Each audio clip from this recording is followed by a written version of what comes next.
Hi, I'm Beth from the foster care recruitment team here at Ozchild. Thank you so much for tuning in to learn more about becoming a foster carer. I'd like to begin by acknowledging the traditional custodians of the land we're meeting on today. For me, it's from the land of the Bunurong people of the Kulin Nation, and I'd like to pay my respects to their elders past and present. And as we say at Ozchild, may the children of today lead us to a brighter tomorrow. Today's true star is Carla. She was 6 years old when she came into foster care. She's quiet, loves drawing, and really looks forward to art class at school. Even though Carla's only 6, she's been through a lot already. Throughout the info session today, you'll hear different parts of Carla's story and how her foster family supported her to really shine. We're going to learn a bit more about Ozchild now, but stay tuned and you'll hear more about Carla very soon. So who are Ozchild? We are one of Australia's longest serving not-for-profit organisations for children, young people and families. We've actually been around for 170 years, and we help support young people and children in out-of-home care. And we always keep families together wherever it's possible. We may have all heard different things about what foster care is from TV or friends, or maybe we even had our own experience of growing up in out-of-home care. Foster care supports children and young people between the ages of 0 to 17 who are unable to live at home due to safety concerns. Our aim is always to reunite a child with their birth family if it's safe to do so. We're now going to take a bit of a closer look at the children who end up in out-of-home care.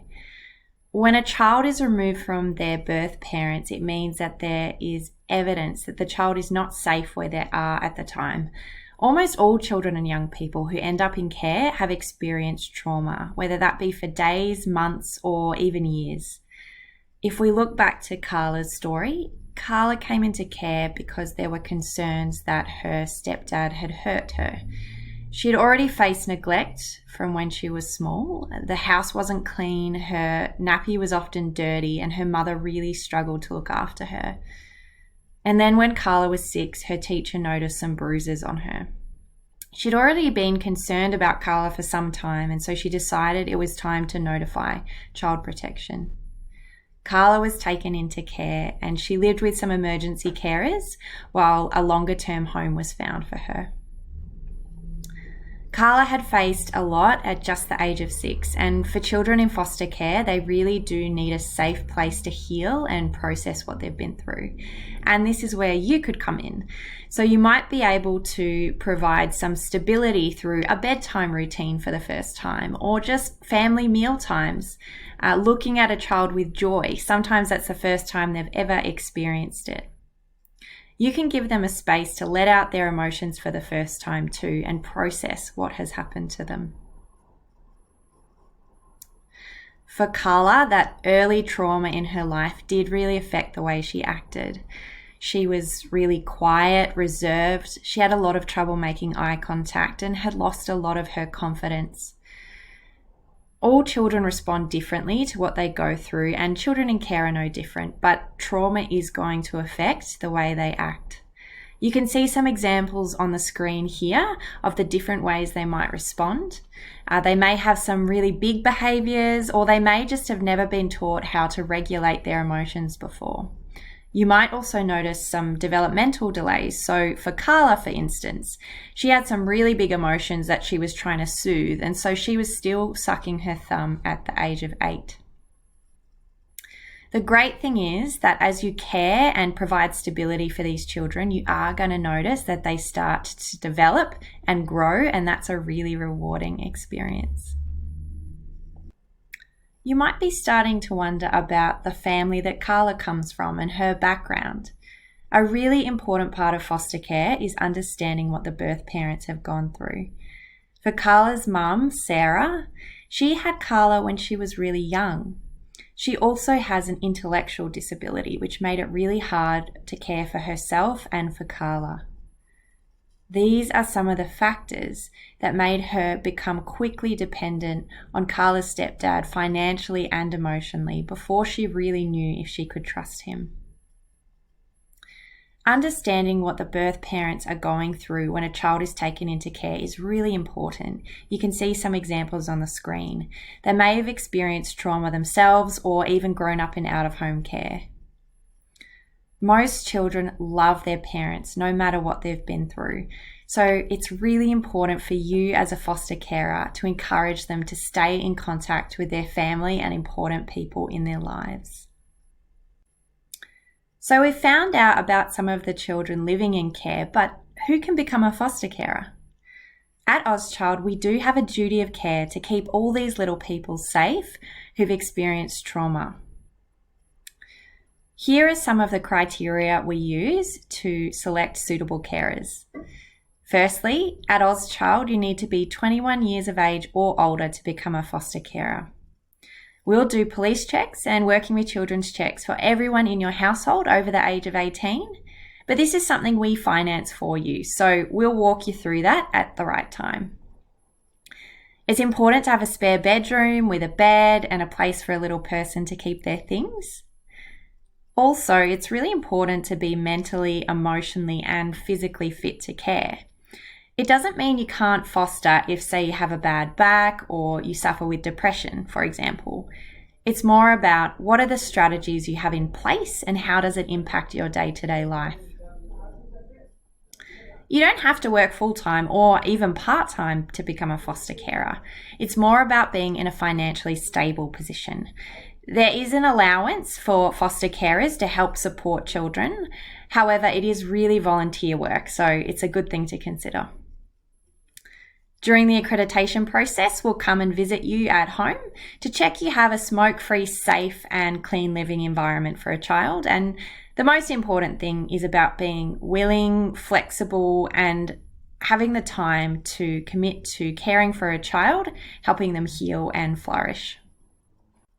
So what type of care can foster carers choose? You can choose emergency, short-term or long-term care. Let's have a closer look. This is Liz. She's an emergency carer with Ozchild. Emergency care is provided as soon as children leave their parents or while we're trying to find a long-term foster carer. So if you did emergency care, you might get a call from us at 11 p.m. in the evening. The child or young person will stay the night and they might leave the next day or in the next couple of days because we've found an extended family member who's put their hand up to care for the child. Emergency care is really flexible, say you can only do weekends or during the week, we can work with that.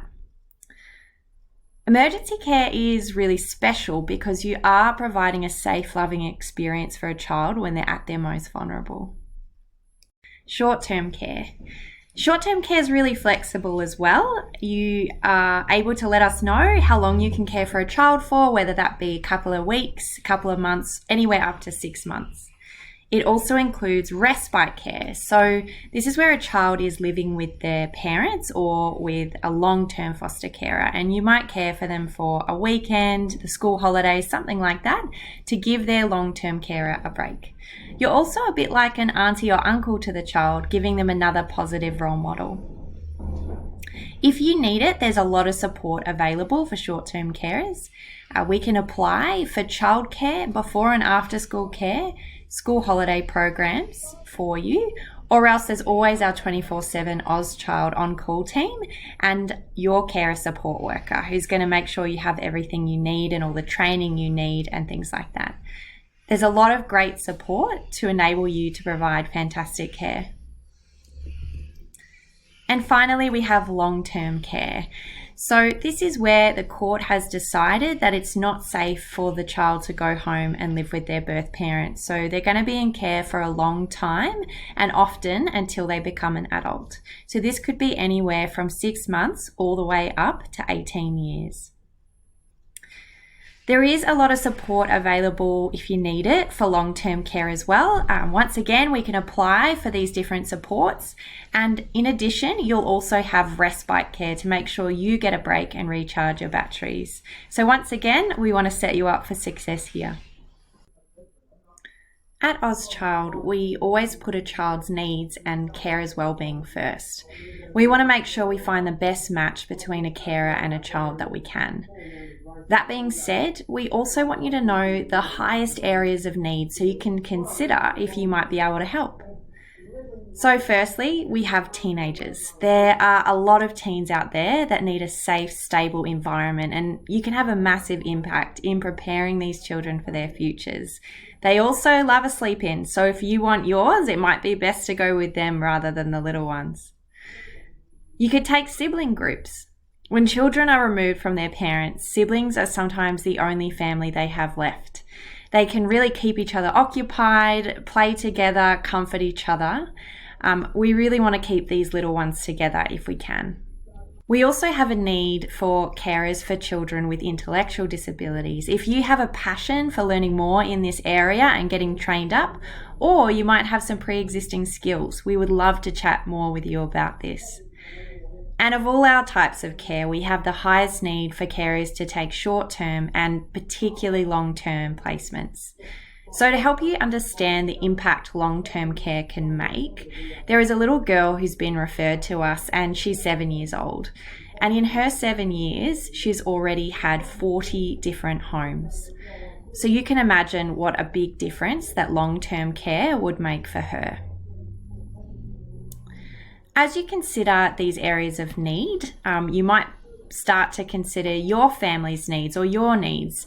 It might help to come up with some questions and considerations. And if you have your own children, we will consider their age, stage, and needs as well. So it's good to have a chat to them at the early stages. We can discuss these things together in our meet and greet interview in the next stage of your application. So now we've had a bit of an explore of the types of care, let's have a look at what the accreditation process with Ozchild is like. So here is a snapshot of the process and what it looks like to become a foster carer with Ozchild. It can take anywhere from 5 to 7 months depending on your availability. Now, this might seem like a long time, but it is really essential to properly prepare carers to care for vulnerable children and respond to the results of trauma in their behaviour. We use this time to determine your strengths, areas you need support, skill you up with trauma-informed parenting, and introduce you to our carer community. It's a really great process that keeps carers equipped and children safe. Once you've been accredited, you may be wondering, what's it like when you actually start fostering? So here's some frequently asked questions.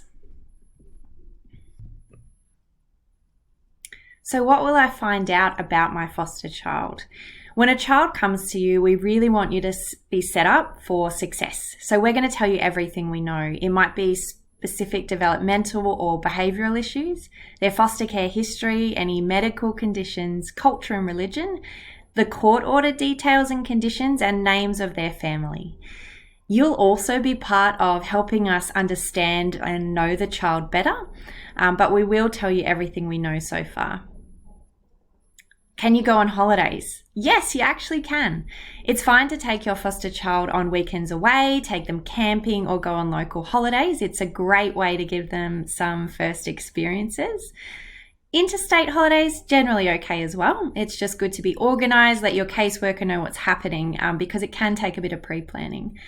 Overseas holidays are rarer. They can happen, but they do take quite a bit of work, and we need to make sure that the child does have the paperwork required.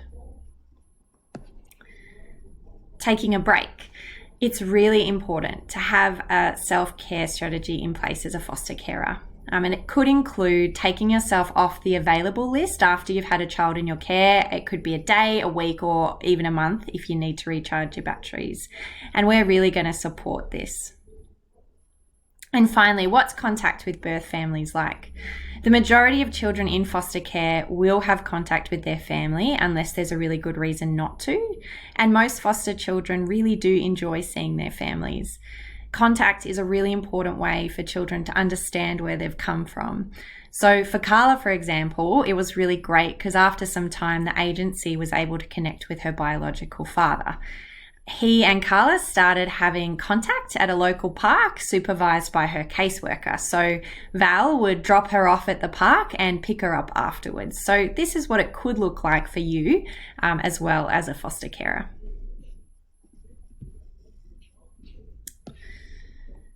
All foster carers are part of a child or young person's care team.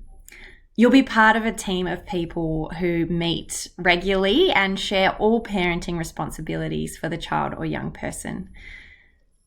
There are many ways that a care team can work together to ensure children are getting the care and support they need. One way for Aboriginal children is through keeping contact with community and their country. It's really important, and that's why we have an Aboriginal practice lead who helps AusChild make sure that we're caring for Aboriginal children in this way and maintain cultural safety for them. That's something that we can provide you with some training in at the right time if you're interested in caring for Aboriginal children. Part of foster care is working well as a team. So a few things that are really good for you to consider are, does your life and work have the flexibility to allow you to attend appointments for the child in business hours? And secondly, we will introduce you to our carer community. They're going to be your lifeline, give you advice, help you with their experiences of fostering, and you'll probably meet some really great friends as well. They're some of the most friendly, wonderful people I've ever met. But it will just take a bit of your time to make sure you invest in this community when we give you the opportunities. So that's support for your foster child, but what about the support for you? AusChild is known for our fantastic support of foster carers. During the week, you'll have your carer support worker and case manager, and then after hours, you'll have our fantastic on-call service 24/7. You have independent support from the Foster Care Association of Victoria. You also have monthly coffee catch-ups with our carer community. We have events, wine and cheese nights, and lots of other fun times to help you get involved in the AusChild family. We have a buddy program too. As brand new foster carer, you will be paired with experienced foster carers so you can exchange experiences or ask for advice. Some of these buddies have been caring for over 20 years, so they'll be a fantastic resource for you. We were the first foster care agency to get a carer app. It is a central and convenient place to access relevant information for foster carers like events, articles, webinars, ongoing training opportunities, everything you might need. You're really not alone in this. There is a lot of support for you. We really want to set you up for success. It's good to also touch on the financial support available. So as a foster carer, you will get a regular allowance that contributes to day-to-day costs like clothing, food, accommodation, and that kind of thing. It's about $418 a fortnight. There also are some opportunities to apply for allowances such as Family Tax Benefit A and B if you're eligible. We do try to support you in every way we can, but it's good to note that this is a volunteer role. As we come to the finish of our info session, I want to tell you about the rest of Carla's story. When she was 15, her caseworker started thinking about her transition out of care and to adulthood. Val, her carer, had already started teaching her to cook and to budget, and she was making some meals that she'd never tried before. She'd built a fantastic relationship with her biological dad. Now she's 25. She started a new relationship and she's actually gone to TAFE and become an Aboriginal childcare worker. She sees Val, her carer, most weekends still, and she's really good friends with her daughter Tia. Foster care enabled Carla to really flourish. It changes a child's life, but it's also going to change your life too. Thanks so much for joining us today to learn more about becoming a foster carer. If you'd like to go ahead, please do send me a quick note at fostercare@ozchild.org.au. If you're still sitting on the fence and maybe have some questions, that's totally fine. I'd encourage you to give me a call to discuss any questions or concerns you might have. And if you've decided that foster care isn't for you or now isn't the right time, we completely understand. You can still help a lot by spreading the word. If there's someone you know who would be a great foster carer, please do tap them on the shoulder and let them get in touch with us. We do have a huge demand for carers. If you do decide to foster with another agency instead of Ozchild, that is totally okay. We are all in this together. We want those 10,000 children in out-of-home care to be in safe hands. Foster care does change lives, so I'm so glad you've taken the first step in your foster care journey. I look forward to talking to you very soon.